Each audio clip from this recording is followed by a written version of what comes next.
Friends, hello. Patrick here. How you doing today? June 2nd, voting day in Ontario. I just got back from voting. I actually felt really good about voting. Well, I always feel good about voting, but for some reason today I felt a little extra good. So Kiki and I went down and voted, and that was great. Everything went smooth, no lineup, super. Book reviews. I'm going to finish off the reviews of the two books that I was working on and doing these reviews so that you don't have to read these books. You may want to read these books, but a lot of people today don't have time to read, and maybe you're in a situation where you're busy with work or you're doing whatever. I'm going to sum up these books in one or two sentences so you don't have to read them. How's that for service? I think that's a great service. I'm just saying, okay? Remember this one I was reading, Globalization and Its Discontents by Joseph Stiglitz. In one of my previous videos, I said he worked for the IMF. That was a mistake. I apologize. He was actually chief economist at the World Bank. The World Bank works together with the IMF. IMF is the International Monetary Fund. Remember that that's basically all the countries in the world except for a few stragglers who don't want to participate. And they contribute money, and that money is put into a fund, and that gets distributed to countries that are in need. However, the IMF is controlled by the United States, which is basically the only country that has veto power. Now, I know this is about 20 years old, so it's kind of out of date, but the summation of this book and the message that Stiglitz wants to put across in this book is that the World Bank is trying to manage the distribution of these funds and recommend policy. And the IMF is the driving force behind how policy is actually implemented. Excuse me. So the message of this book is essentially that the IMF lends money to countries, but forces them to follow a bunch of conditions which usually, not always, but most often causes the economy of that country to be in worse shape before they took the money. So let's say the IMF says we're going to contribute $1 billion to XYZ country. Then they add on all these conditions, either high interest rates or policies that they have to follow, that causes that country, the currency of that country normally to fail. The special interests of the IMF, who they represent, the IMF essentially represents special interests, benefit because they make money by hedging that currency or taking advantage of the change in currency price, or the conditions that country have to follow. The special interests, like corporations, are able to do business easier within that country. Does that make sense? So this is the message of the book. He was the chief economist. He put out a lots of recommendations on how to improve the IMF, and it goes into painstaking detail, but it also skirts around the issue. It doesn't, as he mentions in it, he doesn't pick out specific individuals that do these policies that are detrimental to a country, and he generalizes his accusations so that they're not specific, so that he obviously covers himself from any litigation and what have you. But that's the thrust of the book, is how the IMF operates and how essentially the system is not very fair in the area of global finance. I mean, we have to look at the word itself, globalization, or global, even the word itself, global. What does it mean to be global? In my mind, the idea of globalization, I'm thinking of a country that does global business. And so I'm thinking of that word in a good sense. A country achieves global reach by distributing its products all over the world. That to me is what the word global means. But in this sense, we got to remember the term globalist today is very popular. Oh, globalists, they're bad people. The globalists, they want to take over the world with one world government. So it's a little bit different. That word is being used in different ways by different people. And even the title of this book, Globalization, right? What does it mean? And so to get an understanding a little bit about how global finance works, this is what this guy is trying to explain. He's like I said, he was the chief economist for the World Bank, and he saw the inner workings. He also previously worked for the Clinton administration in the White House as a chief economic advisor, and he's explaining how the landscape of global finance is often extremely unfair, especially to third world countries or countries that are in a bad situation. They're in a bad situation, they need money, the IMF lends them money, and they become even worse off than before. Not always, but most of the time, because the policies that are implemented by the IMF are essentially unfair. And so this is what this whole book is about. Now you don't have to read it because it's painstakingly boring, but you get the gist of what he's talking about.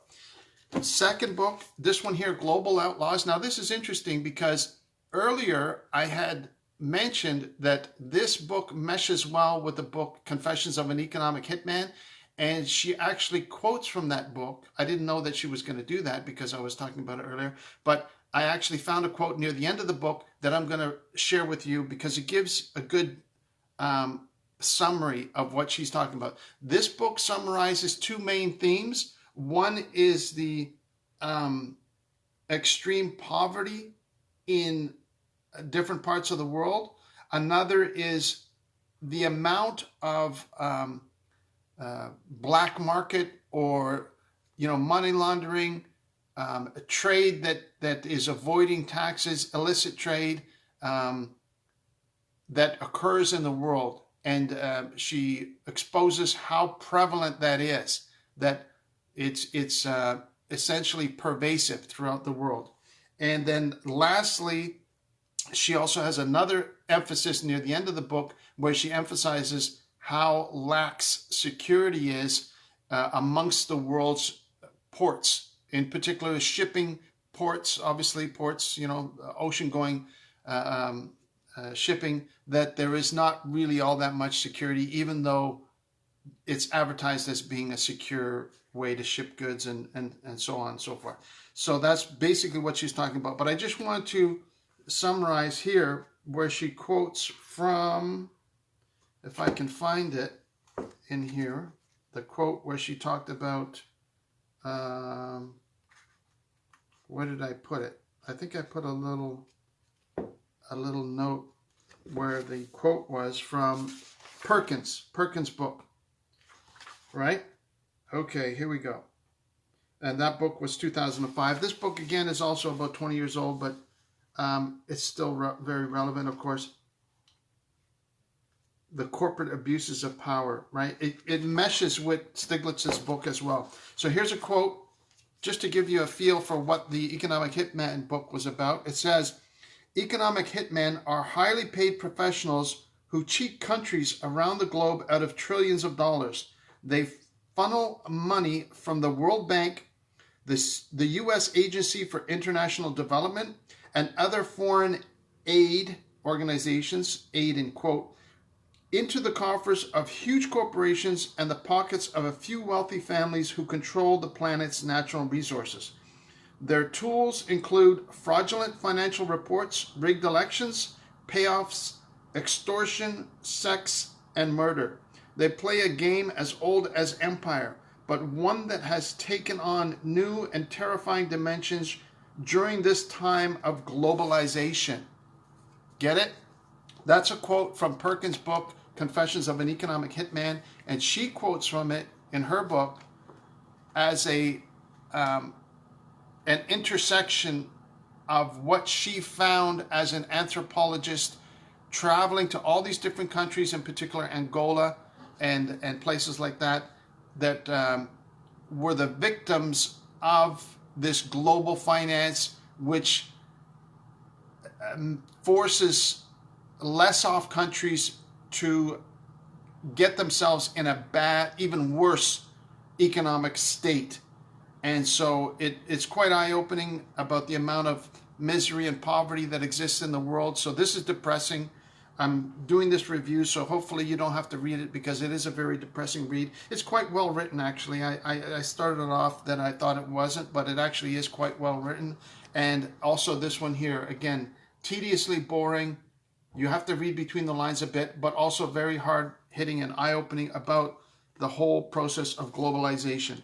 The second topic I wanted to talk about today, but again, just that word, globalization, to understand more about that word. The second I wanted to talk about today is the MSM, and that is the mainstream media.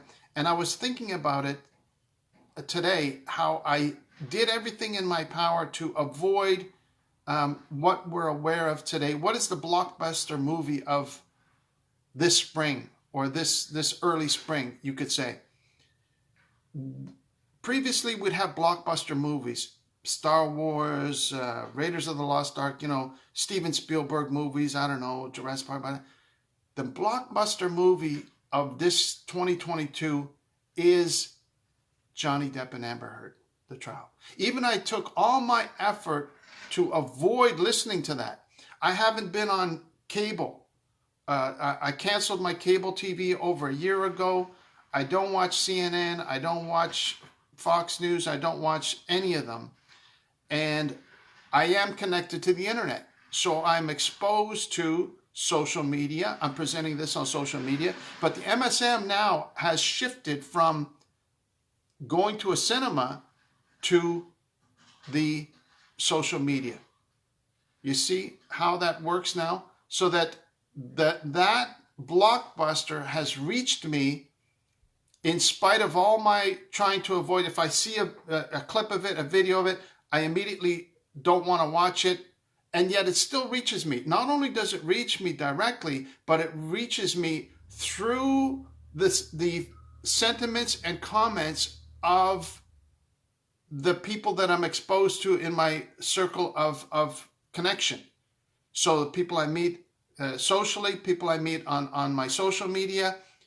How is it possible that I know Amber Heard shit a bed? How does that exist in my mind when I haven't tried to pay any attention whatsoever to this trial? How and what other fact do I know? How is it that I know that now, it's the trial's finished and he got $10 million and she got a couple $1 million? How is it that I know that? That's the strength of the mainstream media being so pervasive that even if I don't watch this blockbuster, even if I take steps to delete that, you can go into Twitter and you can put in terms that you don't want to have news stories about. And you can put in, for example, I put in the term monkeypox. I didn't want to have any news about it whatsoever. It still filters through. This is the strength of the mainstream media now. It still filters through so that you get the details. The previous blockbuster to that, what was it? It was the Will Smith slap, right? That showed them how powerful they could do, and now they're able to extend it out for weeks on end. The Will Smith slap was like a one-time event, but they stretched it out.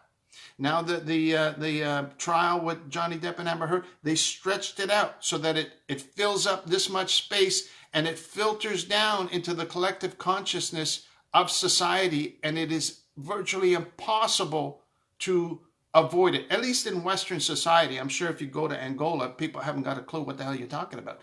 But in the Western society, Canada, the United States, the UK, Australia, etc., this is the strength that they have, and so something to be aware of. So that's all I wanted. I'm going to give you a bonus today. I'm going to give you a free conspiracy theory. But first, I'm going to talk about the next book that I picked up from Value Village. This one should be much more fun, much more entertaining. The books that I just finished are about external reality. I only read nonfiction, by the way, but anyway. External reality and trying to learn about how the world works and educate myself a little bit better. But this one should be so much fun. Why? Because it's about the human brain. It's about internal reality, right? And what's more fun to read about than your own mind or your own ego? It's called Phantoms in the Brain, written by V.S. Ramachandran. He's an MD, medical doctor, and a PhD, and also Sandra Blakesley. And so he's got all these accolades, professor and director of the Center for Brain and Cognition at University of California, and blah, blah, blah, blah, blah. He's got all these accolades as an expert on the brain. And then Sandra Blakesley is an award-winning science writer. So this should be a real fun read because it's probably full of, mind experiments and anecdotes about people that are bonkers and all these kind of different quirks about how the brain works. So I'm really looking forward to that, and I'll do some reviews on it, hopefully starting next week or maybe even this week. And so I'll just finish this video. I've gone on for quite a while here about the topics I wanted to cover today. I'd like to give you a free conspiracy theory because I love conspiracy theories. And that is this that I got in the mail this recently. Do you see what that is? It's a coupon from Kitchener Utilities, and it says you can get a $75 credit if you upgrade your existing manual or programmable thermostat to a smart thermostat and get a $75 on-bill credit. Now, how about that? That is a deal and a half. It says it's available until December 31st, 2022, or until funding is depleted.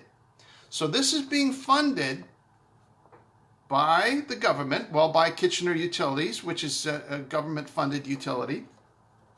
And they're going to give you $75 to switch to a smart thermostat. Now, if you already have a programmable thermostat lets you, adjust when you want your heat to come on and off, and you know what it is. But they're going to give you $75 if you switch to a smart thermostat. So what's a smart thermostat, and why would they be willing? I mean, this is a pretty rich incentive. Why would they be willing to give $75 if you let them come in, give you a free brand new thermostat, and it's a smart thermostat? Because they can control a smart thermostat. Get it? That's my free conspiracy theory for today. What if they decide, they want to turn off your thermostat? What if they decide they want to turn your gas on and not and not turn the igniter on? We might see that houses blowing up become normalized. I'm just kidding. I'm kidding. But this is how my paranoid mind works. I'm scared of this. I'm not signing up for this. It's a great deal. It is a great deal. But do you want to have the government controlling the heating and air conditioning of your house remotely? I don't know. I don't. I'm not going to.